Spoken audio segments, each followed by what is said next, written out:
L'Iran vient d'infliger à Donald Trump ce qui ressemble à la défaite militaire la plus humiliante de toute sa présidence.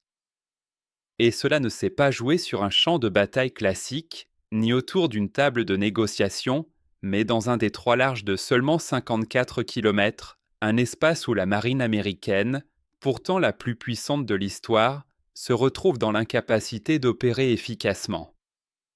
Et pourtant, presque personne n'explique réellement ce qui est en train de se passer ensuite. Les médias occidentaux vous montrent des déclarations triomphantes venues de Washington, des images impressionnantes de porte-avions américains traversant les eaux du Golfe Persique, ainsi que des communiqués du Pentagone vantant la liberté de navigation. Ils répètent que la stratégie de pression maximale de Trump finira par forcer Téhéran à céder. Ils présentent l'Iran comme un régime au bord de l'asphyxie, épuisé, isolé, sans ressources ni issue. Mais il y a une réalité que presque personne ne vous expose clairement. L'Iran n'est pas acculé. Au contraire, il a transformé le détroit d'Ormuz en un piège stratégique que les États-Unis ne peuvent ni neutraliser, ni contourner, ni ignorer.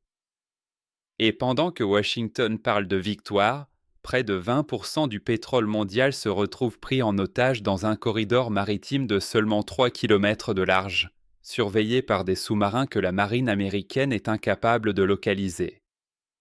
La véritable question est donc la suivante: qui a intérêt à ce que vous ignoriez les limites concrètes de la puissance militaire américaine dans les eaux peu profondes du détroit le plus stratégique de la planète? Bonjour à tous, je suis Bernard, analyste en géopolitique. Chaque semaine, je décrypte avec vous les rapports de force réels qui se cachent derrière les conflits souvent mal racontés par les médias. Si cette analyse vous aide à mieux comprendre ce que d'autres préfèrent taire, pensez à aimer la vidéo et à vous abonner. C'est ce qui permet à la chaîne de continuer à vous proposer ce type de contenu. Dans cette vidéo, nous allons voir en détail comment l'Iran a mis en place un véritable système de déni dans le détroit d'Ormuz, au point de rendre la stratégie militaire de Trump structurellement inefficace. Car comprendre cela, c'est comprendre pourquoi ni les sanctions économiques, ni les frappes aériennes, ni la rhétorique de pression maximale ne peuvent produire la capitulation iranienne que Washington promet depuis des mois. Commençons par l'élément le plus décisif, celui qui devrait faire la une partout, mais qui est largement ignoré parce qu'il détruit le récit de la supériorité militaire américaine dans cette zone. Le détroit d'Ormuz mesure 54 km de large à son point le plus étroit. Mais les véritables voies de navigation, celles par lesquelles les pétroliers et les navires commerciaux peuvent circuler en sécurité, ne font que 3 km de large. Et la profondeur moyenne de l'eau dans ces chenaux est d'environ 30 mètres. Cela signifie que les sous-marins américains de Place Ohio, qui mesurent environ 170 mètres de long et déplacent près de 18 000 tonnes, ne peuvent tout simplement pas pénétrer physiquement dans cette zone d'opération. Autrement dit, la flotte sous-marine la plus puissante de l'histoire humaine ne peut même pas entrer dans l'espace précis où se trouve la menace. Et toute la stratégie navale iranienne a été pensée depuis des décennies autour de cette réalité géographique incontournable. La conséquence est immédiate, très concrète et militairement presque irréversible: 20% du pétrole mondial transite par un corridor que la marine américaine n'est pas capable de sécuriser avec ses plateformes les plus sophistiquées. En face, les sous-marins iraniens de Place Gadir mesurent à peine 29 mètres et déplacent environ 150 tonnes. Leur taille réduite leur permet d'évoluer précisément dans les chenaux peu profonds où les sous-marins américains ne peuvent pas entrer.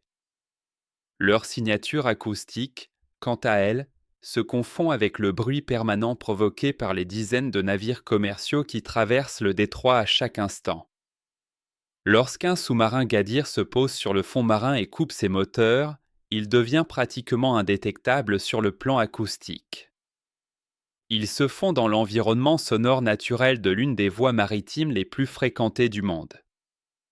En clair, dans cet espace extrêmement réduit, l'Iran dispose d'un avantage de discrétion que la technologie américaine ne parvient pas à compenser. Le Pentagone a confirmé qu'au moins 12 mines avaient déjà été déployées dans le détroit, à des emplacements inconnus et avec différents mécanismes de déclenchement. De son côté, l'Organisation maritime internationale a recensé 17 incidents distincts contre des navires commerciaux dans cette zone au cours des 16 premiers jours du mois de mars seulement, avec au moins 11 morts ou disparus parmi les équipages.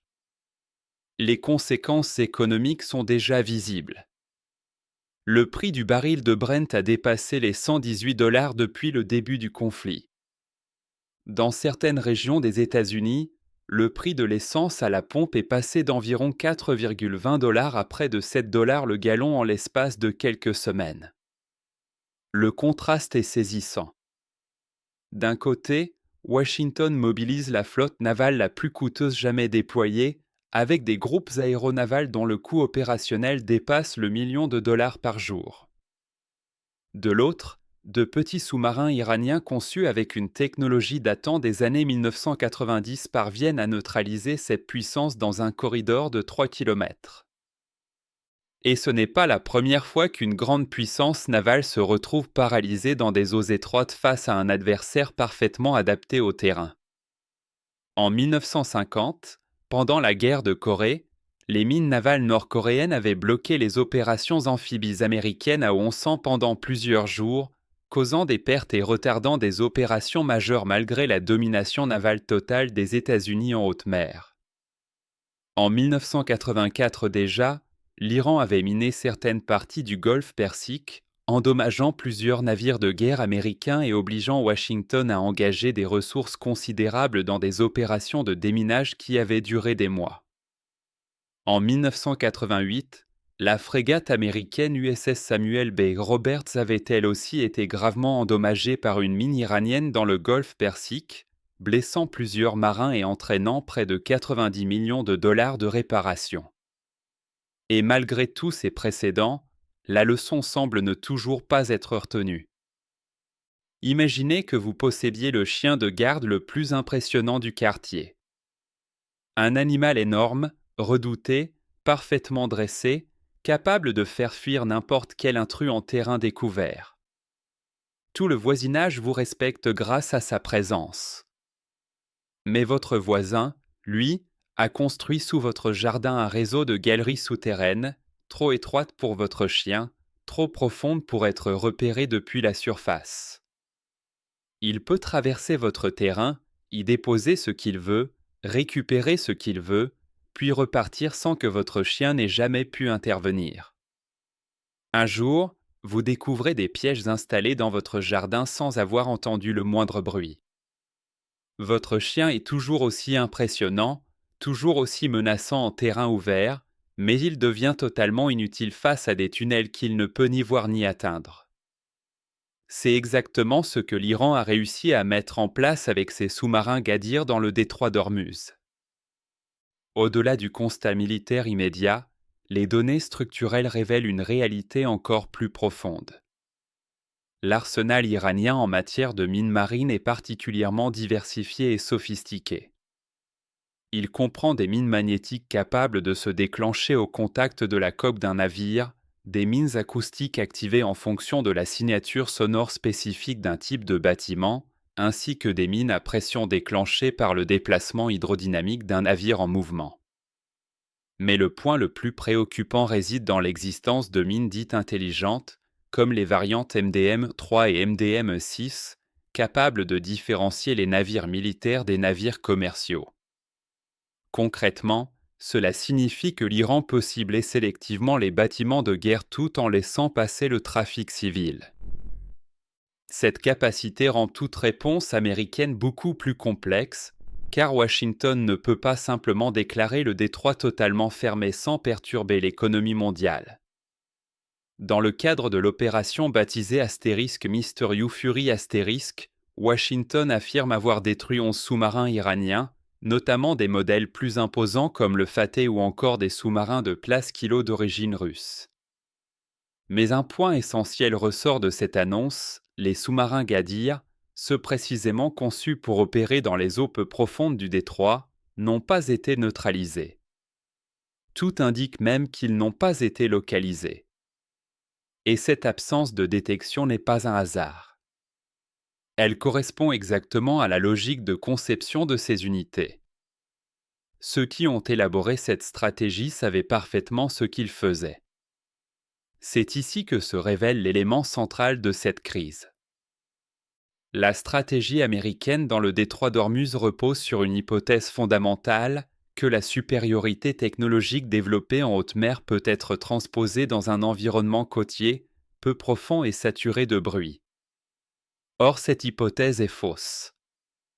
Les systèmes sonars les plus avancés de la marine américaine sont conçus pour des eaux profondes, là où les sous-marins adverses évoluent généralement à plusieurs centaines de mètres de profondeur. Dans un environnement de seulement 30 mètres, avec un trafic maritime constant en surface, ces systèmes deviennent beaucoup moins efficaces.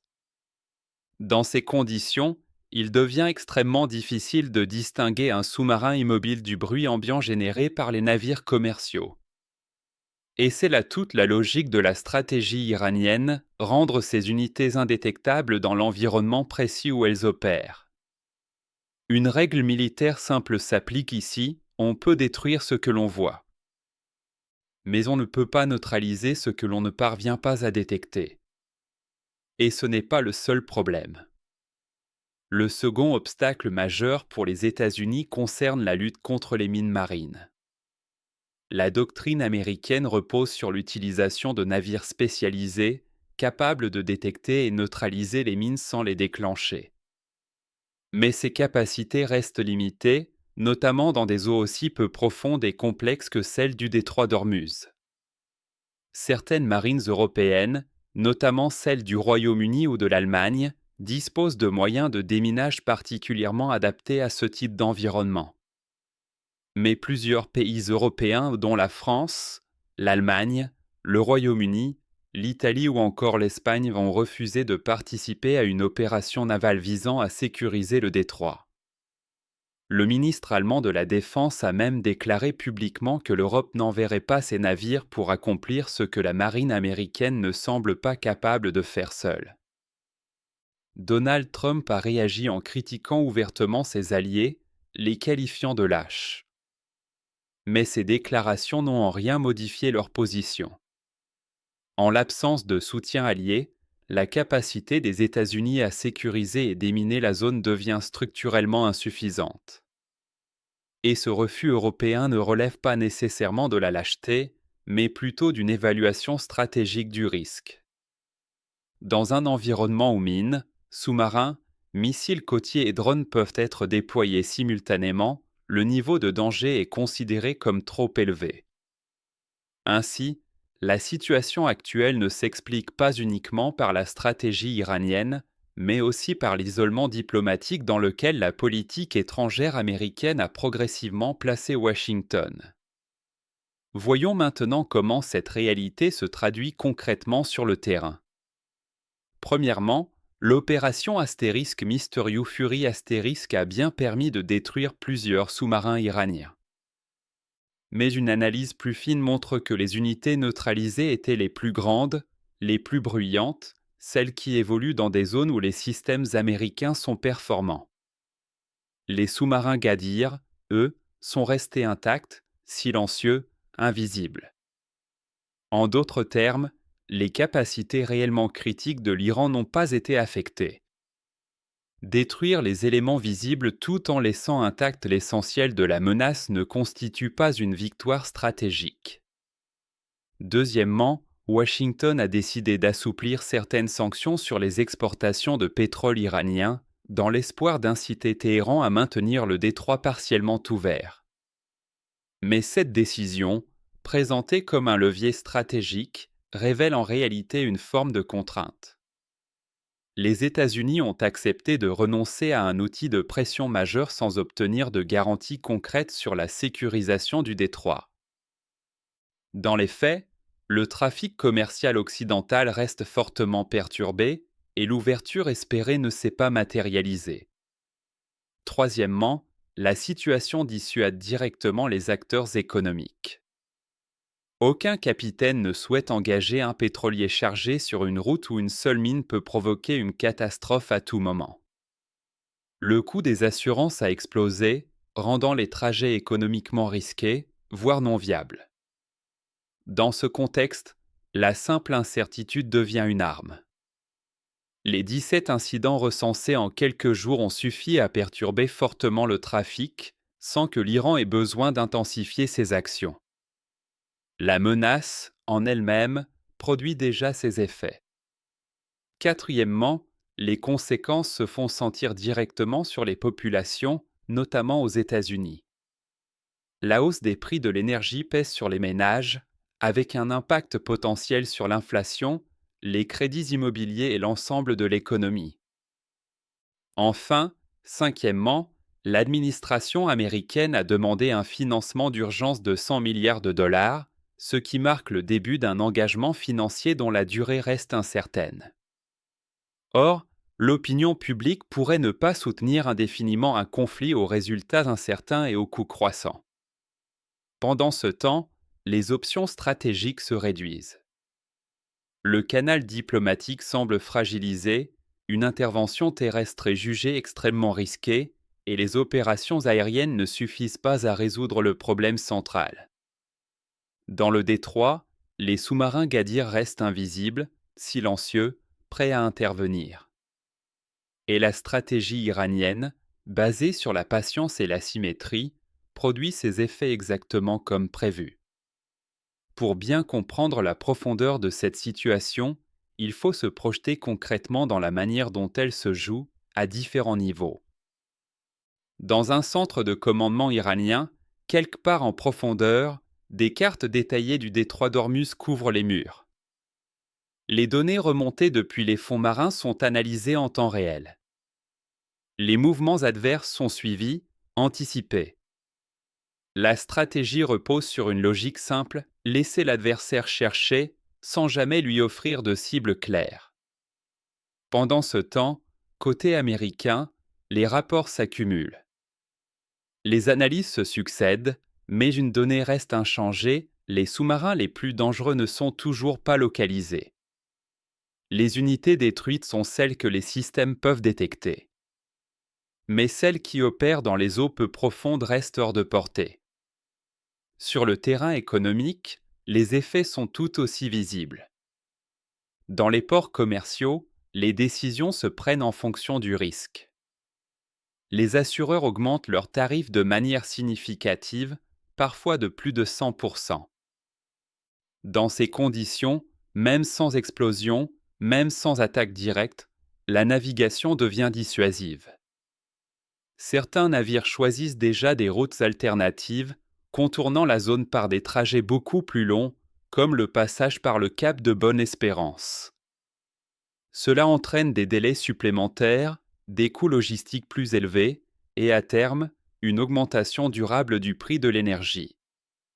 Ce que révèle ce conflit dépasse largement le cadre régional. Il met en lumière une transformation profonde de la manière dont la puissance militaire s'exerce au XXIe siècle. Pendant des décennies, la doctrine américaine s'est construite autour d'un principe central, la domination des espaces ouverts, notamment en haute mer. Dans ces environnements, les technologies américaines offrent un avantage décisif, que ce soit en matière de détection, de communication ou de projection de force. Mais cette logique atteint ses limites dans des espaces restreints, peu profonds et fortement perturbés sur le plan acoustique. Le détroit d'Ormuz en est l'exemple parfait. L'Iran n'a pas cherché à rivaliser frontalement avec la puissance américaine. Il n'a pas tenté de construire une flotte capable de rivaliser en haute mer. Il a fait un choix stratégique différent et exploité au maximum les contraintes géographiques de son environnement.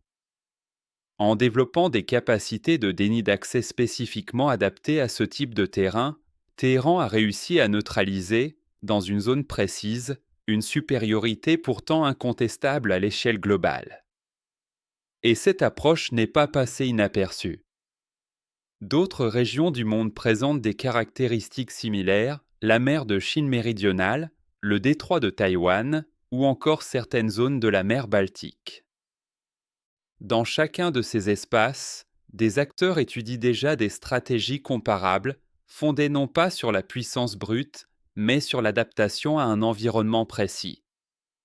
Le principe est simple, il ne s'agit plus de dominer partout, mais de rendre un espace clé inopérable pour l'adversaire. Et c'est ici que l'un des chiffres les plus importants de cette analyse prend tout son sens. 3 km. C'est la largeur réelle du chenal de navigation praticable dans le détroit d'Ormuz. 3 km seulement, avec une profondeur moyenne de 30 mètres. Dans cet espace extrêmement réduit transitent environ 20% du pétrole mondial, soit entre 18 et 20 millions de barils par jour. Et dans ce même espace, la technologie navale la plus avancée au monde se retrouve en difficulté face à des unités beaucoup plus petites, mais parfaitement adaptées à leur environnement. Ce constat résume à lui seul l'ensemble de la situation. Si cette dynamique se poursuit, les conséquences pourraient être durables. À moyen terme, les coûts d'assurance liés au transit dans le détroit pourraient s'intégrer de manière permanente dans le prix du pétrole. Les routes alternatives deviendraient alors des options commerciales régulières, avec un impact direct sur les chaînes d'approvisionnement mondiales. À plus long terme, d'autres États pourraient s'inspirer de ce modèle pour sécuriser leurs propres zones stratégiques. Des capacités similaires pourraient émerger ailleurs, basées sur des sous-marins côtiers discrets, des mines intelligentes et des doctrines centrées sur l'incertitude plutôt que sur la confrontation directe. Enfin, du côté américain, cette situation pourrait entraîner une évolution profonde de la doctrine navale, avec des investissements massifs pour adapter les capacités aux environnements côtiers et peu profonds. Mais cette adaptation nécessitera du temps et des ressources considérables. La question qui se pose désormais est donc la suivante: si une puissance comme l'Iran a réussi, dans un espace aussi restreint, à limiter l'efficacité de la marine américaine, quels autres acteurs dans le monde sont en train de préparer des stratégies similaires dans leur propre zone d'influence? Ce conflit montre que la puissance au XXIe siècle ne repose plus uniquement sur la taille des flottes ou la sophistication des équipements. Elle repose aussi sur la compréhension fine de la géographie, sur la maîtrise de l'environnement local et sur la capacité à imposer ses propres règles du jeu. Dans le détroit d'Ormuz, l'Iran n'a pas cherché à être plus puissant. Il a choisi de se battre là où la puissance de son adversaire ne peut pas s'exprimer pleinement. Et c'est ce choix stratégique, préparé sur le long terme, qui explique la situation actuelle. Si cette analyse vous a permis de mieux comprendre les enjeux réels de ce conflit et ses implications pour l'avenir, pensez à vous abonner à Astérisque le regard public ***. Nous continuerons à décrypter ensemble, avec précision et sans filtre, les évolutions majeures de l'actualité internationale.